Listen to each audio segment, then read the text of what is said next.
Okay, Ramon, our last session went into analysis of what happened on January the 6th, the storming of the Capitol. And we looked into how the extreme right, the fascist forces have been organizing, what their background is, and what the avenues are for the future for them now. Many people think that with Biden as a president, things will go back to normal as it is, as it was during Obama and previous decades, and does not don't understand the significance of what happened on Capitol Hill in terms of how fascist forces are preparing for the next step. And we were discussing what this next step might be. One of the issues was secession, trying to see whether some states could be gotten under such a control that they revive the civil war and bring in the secession of the state as an issue. For now, the many of the commentators in the US think that it's just waiting for the next 4 years, not even for the next year or the next 2 years. They are thinking, oh, the next confrontation is only after 4 years. And then try to prevent Trump through an impeachment to participate in the election, as if that is the problem, as if it is the Trump, the person Trump. So let's try to see, given this analysis, what are the options for the resistance movement in the US. And if you think that it is a matter of keeping Trump out of power in 4 years' time, then the Democratic Party is your alternative. You see, if that is the line, because then within the Democratic Party, you look to a candidate of the type of Bernie Sanders and hope that the Democratic Party will revive through that. And so my take, my view is the following. Yeah? The test of Biden is both nationally and internationally. So internationally has to deal with a few problems. One is China. How to deal with the rise of China, and is the strategy that Trump has set in the same strategy as Biden? Would Biden continue that strategy of confrontation? The second is the so-called Middle East, West Asia, Iran. How will they deal with Iran, with Israel, and what will the policy be? The third is Venezuela, Bolivia, Cuba, and Nicaragua. So how they deal with Latin America. And so there are major international things in which we have to see if Biden will have a different strategy than Trump at the end, whether he will fundamentally have a different response.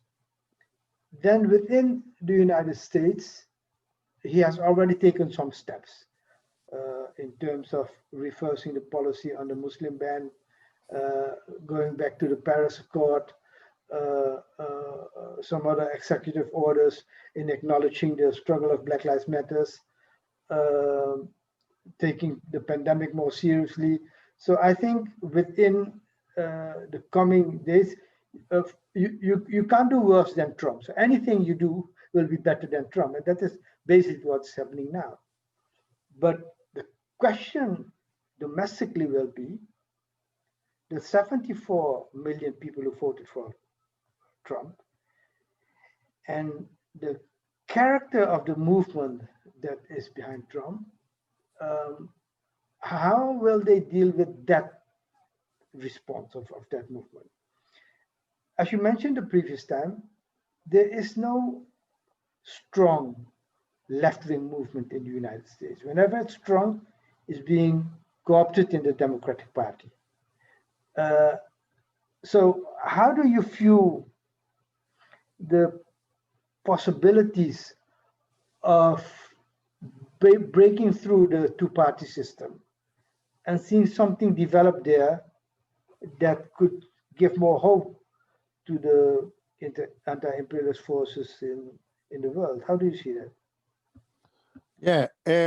Well, first of all, let me say to about what you just mentioned that it seems it seems as if Biden is trying to recover the legacy of the Obama Biden administration. So he's trying to go back to where we were in 2016. Like he's trying to do certain gestures. For example, just in the first day, he's trying to deal with questions about the environment, for example. So he's passing presidential decrees, to try to undo everything, some of the things Trump have undo. Okay, and that you can see in questions of immigration. He's opening now immigration to Muslim countries in a way that Trump forbid. He's now saying he's going to go back to the agreement with Cuba. Okay, and to keep commercial relations and things like that. He's saying that he wanted to go back to the treaty with Iran. So he's trying to um, go back to where the Obama administration left things before Trump. Okay, is my impression. Now, uh, always there's a gap between what the president says or promise and the reality of what he's able to do. And I'm saying that because the power pillars of the USA, as I said before, are Wall Street and the Pentagon. So a lot of things depend on their interests and their views. Okay. And it's not as if the president just wants to do X or Y and it happens. It's a lot of negotiations and lobby and stuff like that in Washington. Washington is one of the most corrupt places in the world because the corporations have lobby overtly, legally operating. It's not illegal, you know, transferring funds to politicians for getting certain policies or certain laws on their side, in the Senate and the House. But the president is not an exception. But that means the president is within a context where it's not as if he can do whatever he wants. And so there are all these things there happening. Now, he has said already that he will continue the war against against Venezuela. That is this economic blockade, recognition of Guaido, and so on against Venezuela. He has already said that he's going to be more hard with Russia. I mean, if you look at the Trump administration, basically he was super hard with China and less with Russia. Okay, for whatever reason, there are all kind of speculation about why Trump was so lenient or so soft with Russia as opposed to China. But there are many speculation about that. One of them, of course, is corruption, that Trump has been from the beginning bought off by the Russians or whatever, or the Russians have information about him or videos about him, his visits to Russia that have him basically under control, whatever. For whatever reason, which we can speculate, but we don't have yet the evidence, the complete evidence of what happened. He was always soft with Russia, and then he was super strong with China, okay, sanctions, etc. In the Obama administration, it was the other way around. They were very strong with Russia because Russia has the military power. And then with China, they were very, they went along with the globalization, although they built up militarily in case China take the military route. So what Obama was doing was circling China militarily through allies countries in the region, but not not attacking China economically, but doing business with China, while being very strong against Russia, because Russia definitely has the military power in a way China does not have. China is the economic power, Russia is the military power.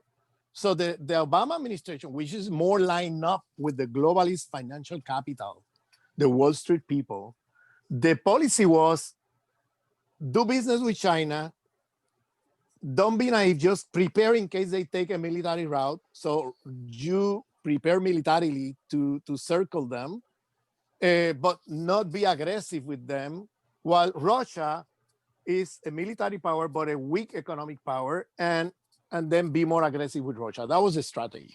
Now, this was inverted during the Trump years. Trump took a very strong attack to China at the economic military level, and then took a soft position against Russia. Now, this was going against the interests of financial capital, who were more on the side of the Obama line. And now Biden wants to come back to the Obama line of kind of being more soft with China and strong with Russia. But again, we don't know what's going to happen because the damage of the Trump administration with China is already done.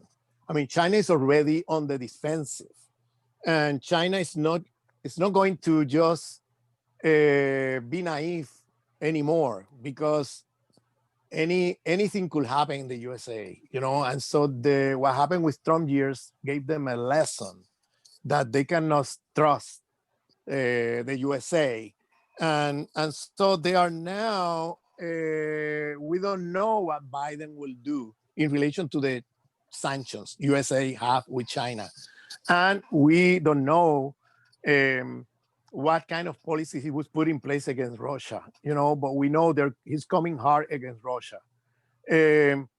And in terms of Iran, we don't know what he's going to do. He wants to go back to the agreement, but the problem is that, again, Iran is not going to go back to the same agreement.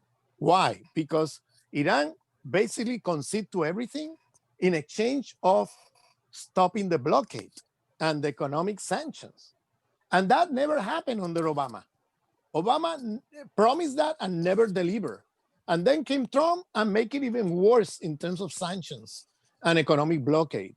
So for Iran, that's what I see in the press, the kind of declaration they made in the government is that, okay, we're ready to negotiate, but we have to be serious about, withdrawing the sanctions, eliminating the sanctions against the country. We're ready to agree, okay, but there have to be a move from the other side. We cannot go back to where we were in 2016, okay, where we were all giving up everything without any commitment from the other side. The other side committed to do X and Y, and they didn't do it. And so this is just to summarize a little the situation now. And now, coming back to the topic, I think that in the USA, as until now, there is not something we can call a left movement. If you consider social democrats today as a pseudo left movement, as not a real left movement, then there's no serious left in the USA. When I say serious left, I mean like political organization with the force to make a difference. This doesn't exist in the USA. What exists is inside the Democratic Party a minority of people who are social democrats.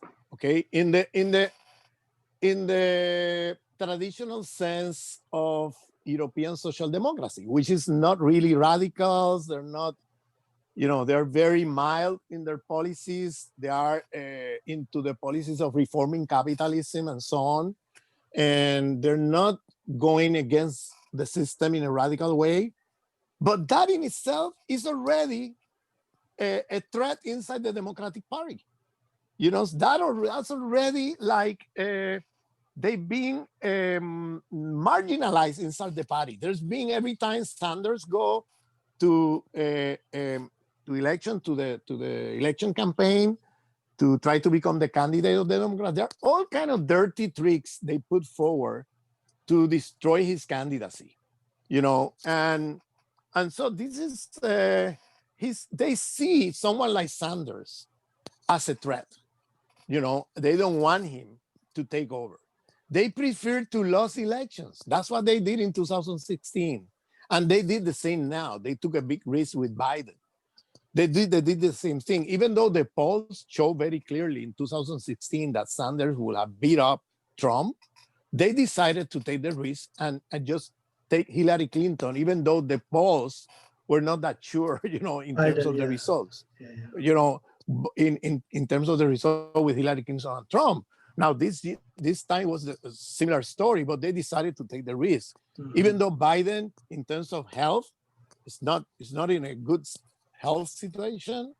But they took the risk because they prefer to take the risk and have someone in power who is line up with the powers that be than having someone like Sanders that is going to put all kinds of measures that are going to be, social reforms. It's nothing super radical, but just social reforms that exist already in many countries of Europe. A public health system, a public university, like university people don't have to pay for universities, like having free tuition or at least moderate prices for tuition. There are all kinds of things that exist already in Canada, in France, in many other countries, that it's nothing outrageous, but that was already a big thing, okay?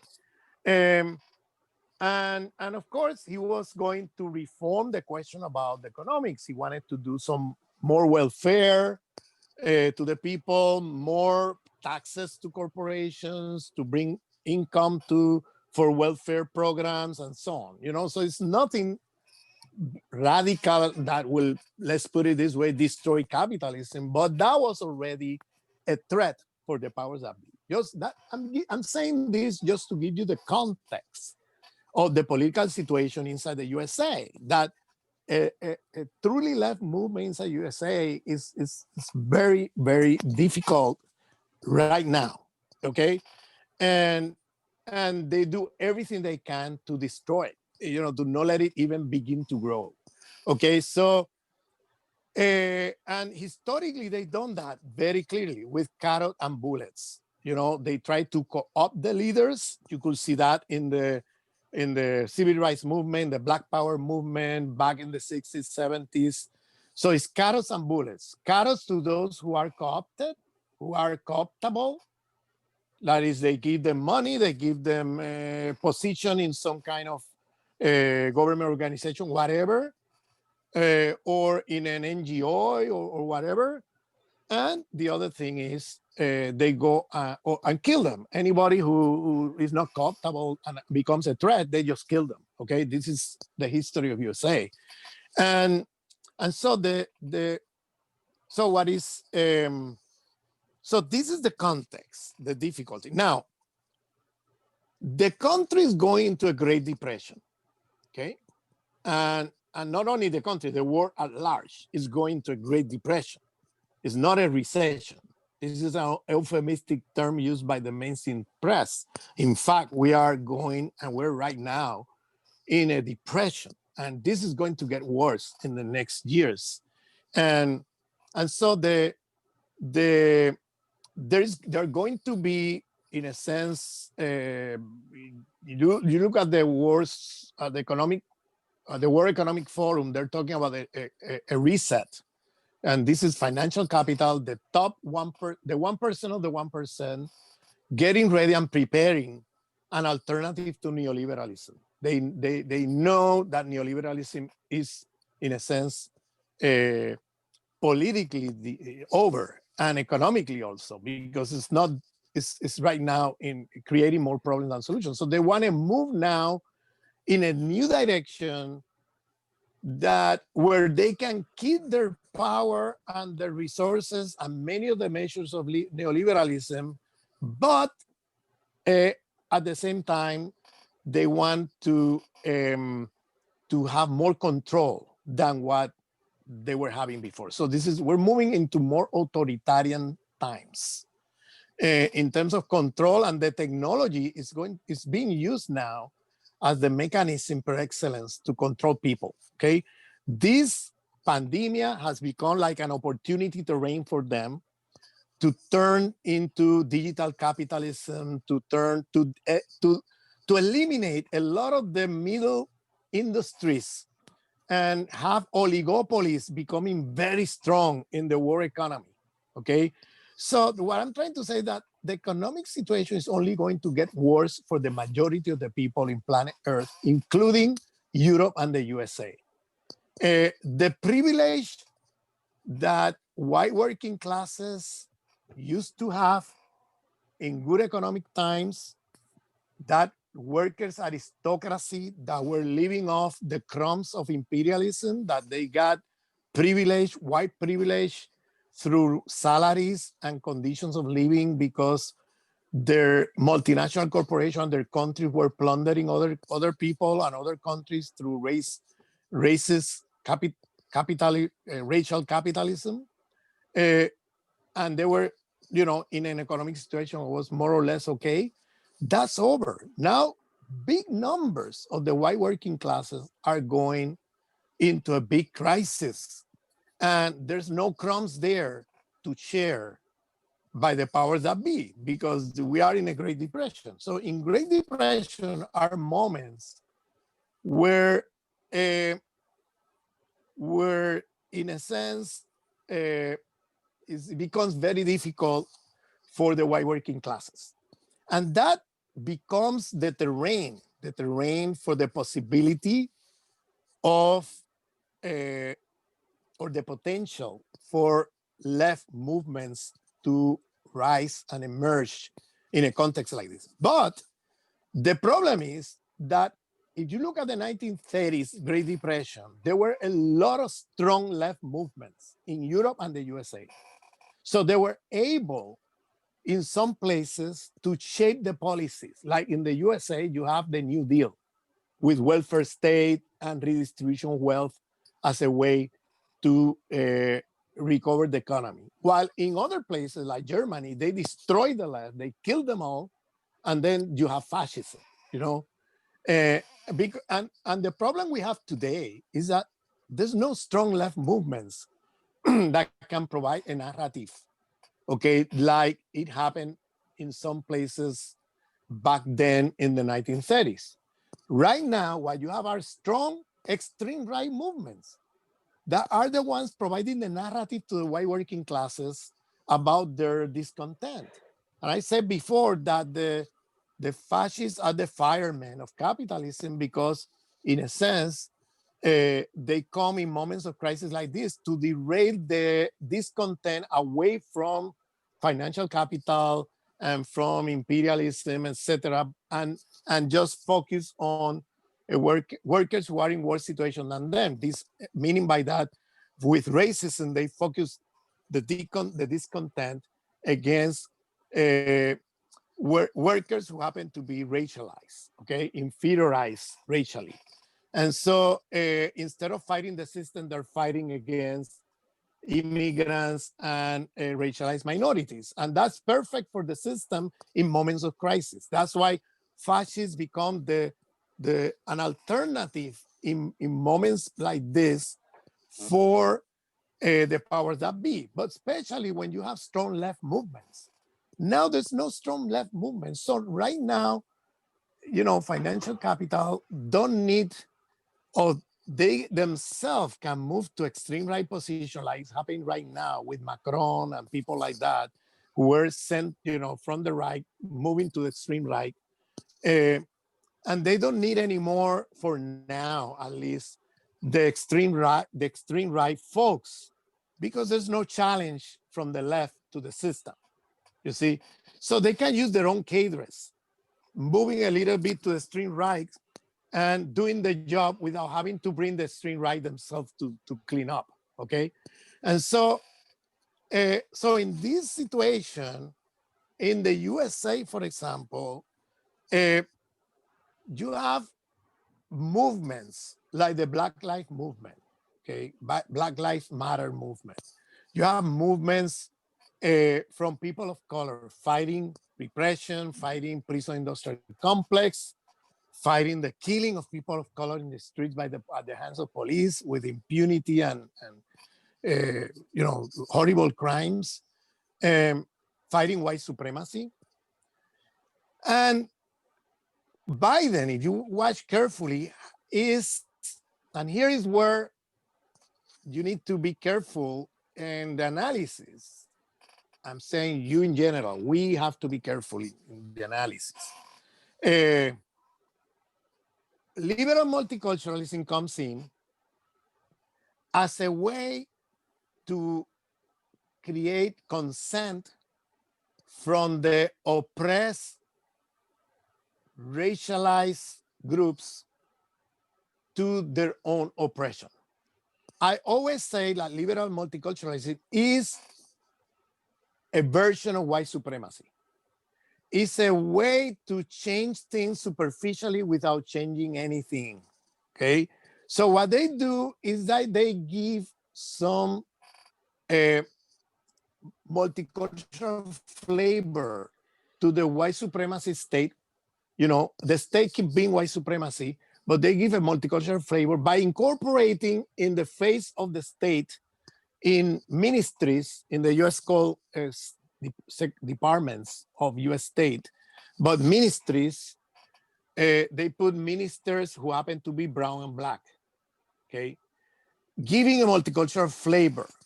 That way they build the consent of the people of the communities represented by these people to the administration. Coming from the Trump years, a lot of people are embracing this. And Black Lives Matter, from the beginning, have bought into this multicultural thing. If you look at who is financing Black Lives Matter, is Soros Foundation behind it. And if you know a little about Soros and the Soros Foundation, you know a little that, you know what they're about. They are a way to co-opt movements on the side of US imperialism. And so they've been funded from the beginning by Soros Foundation. They've been buying into the liberal multiculturalism.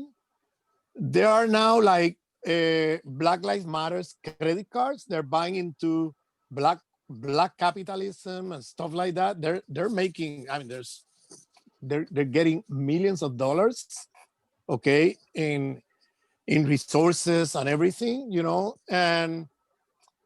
and so they've been, in a sense, the all leadership, like Martin Luther, like Jesse Jackson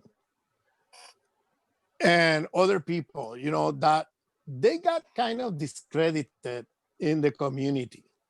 But what they have done now is that they created a new leadership of young people through Black Lives Matter that, in a sense, are buying into this thing of liberal multiculturalism. I think Black Lives Matter began as a movement that is genuine, that is struggling against killing of people in the streets. But there are limits, ideological limits to the movement that I'm calling attention. It's not that I don't support the things they've been fighting against. I just think that any movement you have in the USA or anywhere in the world today that do not take seriously the question of anti-imperialism, are very easily co-opted into the system, especially inside the USA.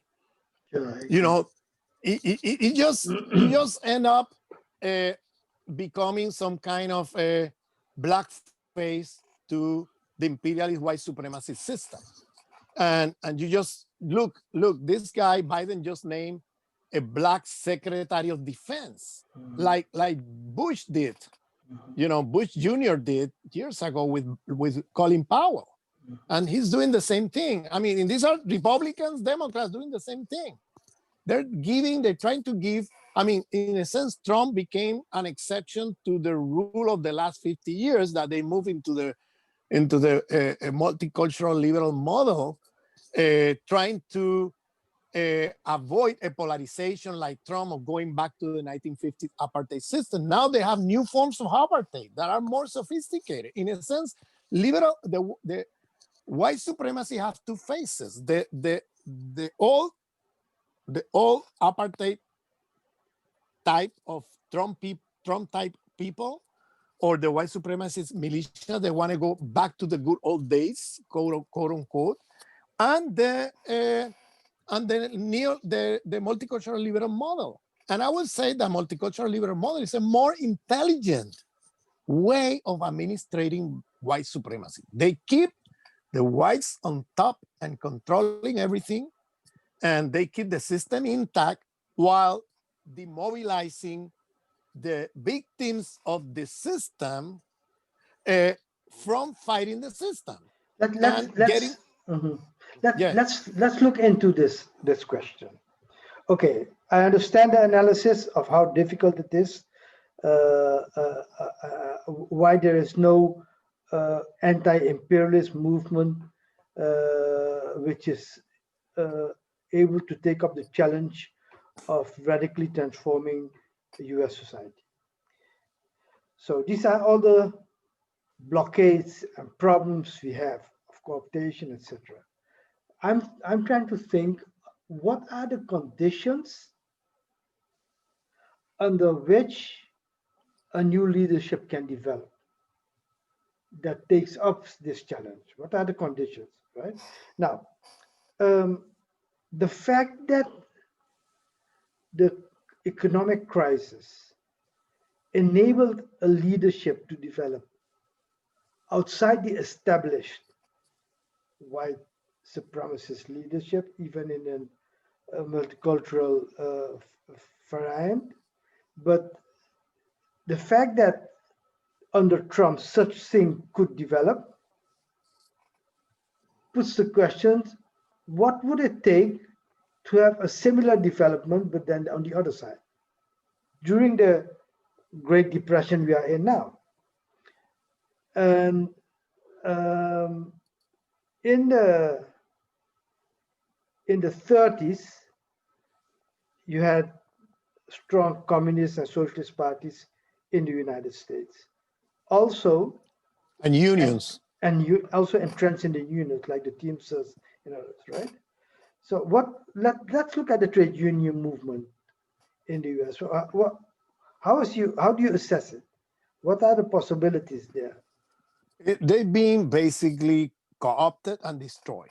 I mean, the leadership is corrupt in the great majority of the union movement, and they represent a very low percentage of the working class in the USA compared to the 1930s. So they're very weak in a sense to be able to represent a significant challenge. They are, in a sense, they are immigrant organizations, immigrant unions that I would say are more active, more militant, you know, like working, in manufacturing industries and stuff like this, or janitor, like industries that, that hire a lot of immigrant labor. And these are the more radical unions, that are really very active, but in a sense, they are in numbers compared to what it was in the 30s, very low, very Mhm. low. It's much less than 20% of the working class in the USA. And And so it's very low. They've been systematically destroyed by the system over the years, over the last 50 years. And they've been, in a sense, become very weak. I mean, and they've been co-opted at the level of the leadership. The leadership is, the majority of the leadership are very corrupt, and so this is a weakness that is we can see there. The other thing is that USA have become deindustrialized. So a lot of the hardcore working class is over. All this industry went abroad. They went to China, went to Mexico, they went elsewhere looking for cheaper sources of labor and cheap cost of production. So what you have now is more service economy workers, and things like this. That in a sense, they don't put at stake the system in the same way as it was 80 years ago, where if you stop a factory producing cars, or you stop any factory producing whatever, you really hit hard the company. But the production of all these transnational companies are not in the USA anymore. They're elsewhere, So a lot of the working class in USA right now, as well as in many parts of Europe today, are mostly in service economy, okay?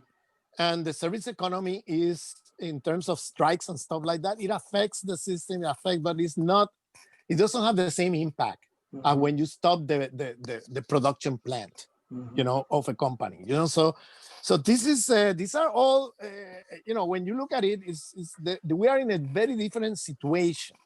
So I think that the question, I mean, the left, let's put it this way, slogans and demands have to be updated. It has to take into consideration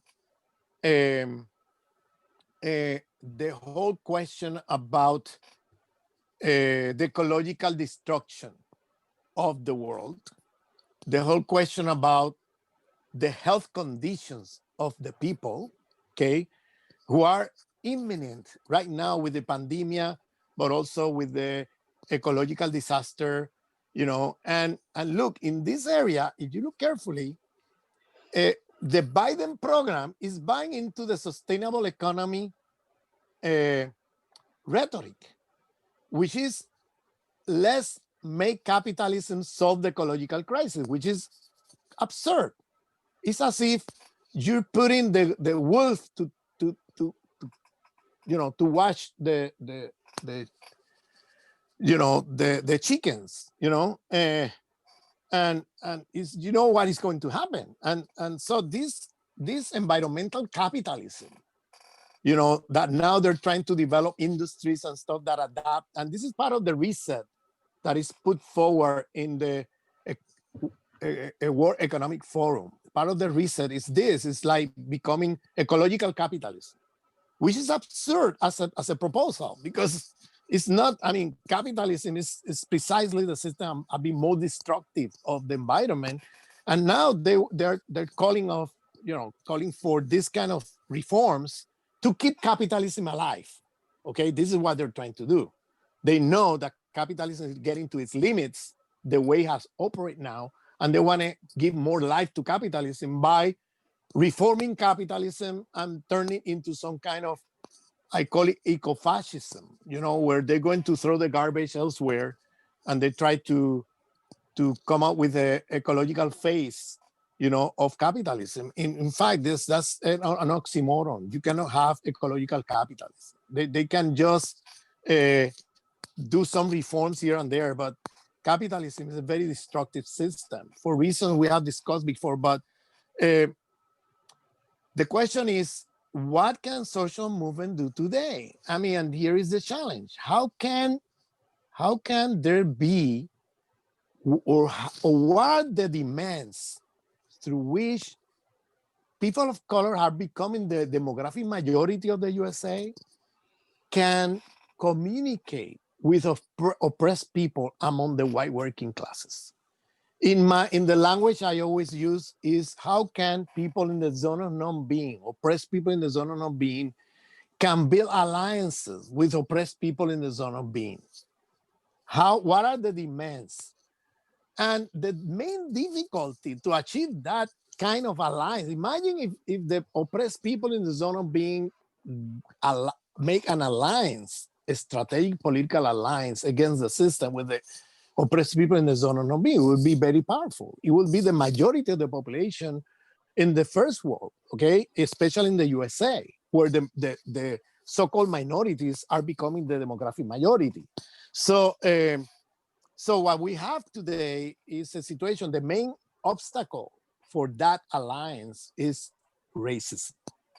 The white working classes are buying into the white supremacist racist discourse, and they feel that they will do better if they go in the route of white supremacy than align with, workers of color.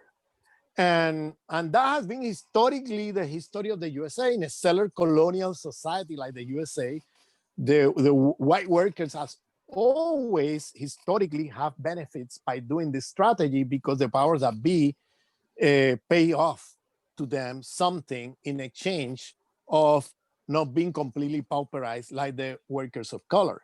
And so there's some material gains, symbolic and material gains in doing that. But here is where the situation becomes difficult, which is as Biden comes in and he continues with the policies that are leading into more extreme right movements, because this is exactly what happened. There is the dialectics between center-right neoliberal governments and the rise of fascism. The more the neoliberal governments, the more the growth in the fascist extreme right working class movements, because there is a dialectic between the two. The more the white working class get economically dispossessed, the more they move into this right-wing direction in the absence of a left discourse that provide a different narrative. And so the challenge, I think, in the USA is finding demands that will benefit both sides of the oppressed people in the USA, the white working classes and the non-white workers. Here's an idea, Ramon. Here's an idea. I've been toying with it for some time. Basically, if somebody stands up and puts out a wild, ridiculous idea which appeals to common sense, but the media, the intellectuals, the political power looks at this as absurd, then people think it is absurd. Now, the absurd idea is this. Suppose we would argue constantly in the rise of new leadership in the USA, that the central demand would be abolish the Ministry of Defense, abolish the Pentagon, and dismantle the 800 military bases, dismantle all the nuclear weapons. All the money that goes in it should go into free education, free healthcare, etc., which is common sense to rather make peace, not war. All the sentiments which is behind this central demand, and then social movements that bring this idea. Look, if we analyze the Trump administration, one thing in the first month of the Trump administration, he addressed this issue of why spend so much money on war? Why not make America great again? Make peace with Korea, make peace with Russia, make peace with China, bring back the troops from Afghanistan, Iraq, etc. It was linked to racism. It was linked to his extreme right, but the sentiment was there. And I think if we say, look, we need to propagate in the US and also in Europe a central demand on the basis of which social movement should develop. And the central demand is this: abolish the Ministry of Defense and transfer all the money from war to free education, free healthcare, etc. Now, of course, you will have a lot of pundits who will argue against it. But because it is crazy in their eyes, it will make sense in the eyes of many people who are struggling, to have a decent living in Europe and in the United States, equally among communities of colors and equally among the white working class. And what we need to do is see if around this demand new leadership can develop that is able to articulate it and to build the organizational structures to face the strong opposition that will arise when a social movement like this will develop. Yeah, I would say that that should be the horizon of the demand, but an immediate demand will be defund the Department of Defense. Yes, defund it, like defund the police and defund the Department of Defense. But if you look carefully, the movements right now, like Black Lives Matter, are okay with defunding the police, and they're demanding this, right? But nobody talks about defunding the most Pentagon, important thing in the country. It's defunding the Pentagon, defunding the Defense Department. That will immediately liberate billions of dollars, if not trillions, for resources for the people immediately. It's common sense. So I think that's the way we should go. Yeah, instead of I mean, of course, if you you could develop the argument that in the long run we should abolish these things, but in the immediate situation, defund the Defense Department will be a more reasonable thing that I people agree. will buy immediately into that, and you avoid the other discussion, and immediately will weaken U.S. imperialism in a significant way. In fact, that's what I mean. It's the defunding of the thing and the transfer of the funds from war to peace. Yeah. Yes. So it's a great idea, and I think this should be a central demand of the social movements today, because part of the problem in the USA is that the moment you take the liberal multicultural line, that it all turns up in identity politics within the empire. Like, how can my identity gets better inside the empire? But nobody questions empire. Now, this demand putting questions empire. Yeah, if you say this demand immediately defund the Pentagon, at the heart of the empire. Defund the Pentagon. Defund the Pentagon. Take that as a central thing, and then from there build everything out. Exactly. Right? I think that is. If you look carefully, Trump, when he was questioning these wars and all of that, but look what he did. He increased the budget of the Defense Department like no other president in the history of USA. Because for him, it's business. Yeah, I understand. But for me, what's interesting that the sentiment of end all these endless wars, this sentiment is very strong in the USA. Oh yeah, I know. See? And on the basis of that sentiment, which is also there in the white working class, you see, it's a strong sentiment across the racial groups. And for me, because of that, it enables the development of a social movement that, even if it doesn't talk about ending capitalism, destroying capitalism, all these things, but the dynamics of it could be very, very powerful. And I think that is something we should try to put on the table for discussion in But Europe and in the US. but watch this, Dew. Every president that have come to power, like Obama, Trump, and now Biden, they all come to power promising to end the wars, Yes, yes, and nobody have delivered yeah, that. yeah, yeah.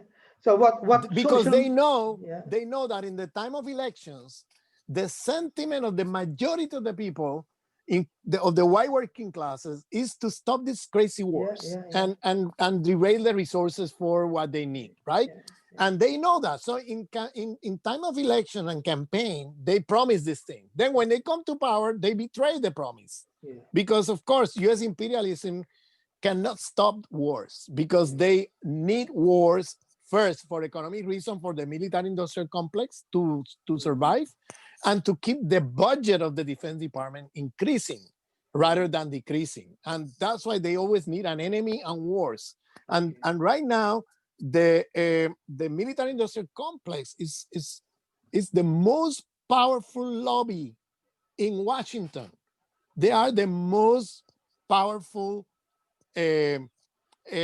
industry in the USA. Whatever is left of industrial goods in the USA is military production, and it's entangled with Wall Street and financial capital. And so they're all about, if there's no war, they need to invent a war to keep justifying the eyes of the public the need to keep the defense department budget growing. And this is why then when they come to power, they betray. So this is where I think there's a good chance there, if this kind of demands come forward as a central demand from the movements, it's a good chance to develop a political movement that will break away from the Democrats. Because what we need in the USA is a political left movement that will break from the Democrats and create its own political agenda and aim to take power here, and this is what is missing right now. And the Democrats are a dead end. The Democrats are not leading you anywhere except to the same thing and business as usual. The only way out is a left movement that will break with that. And maybe this idea could be very useful to break with that, and also to put in a sense, to put what is lacking of many movements in the USA, the question of anti-imperialism. yeah. Okay, I suggest let's continue this discussion on how to build a new social movement on a new program the next time. I think we made already some effort to discuss the question of the alternative, but we'll move forward next time. Thank you very much, Ramon. Okay, take care. All right, bye.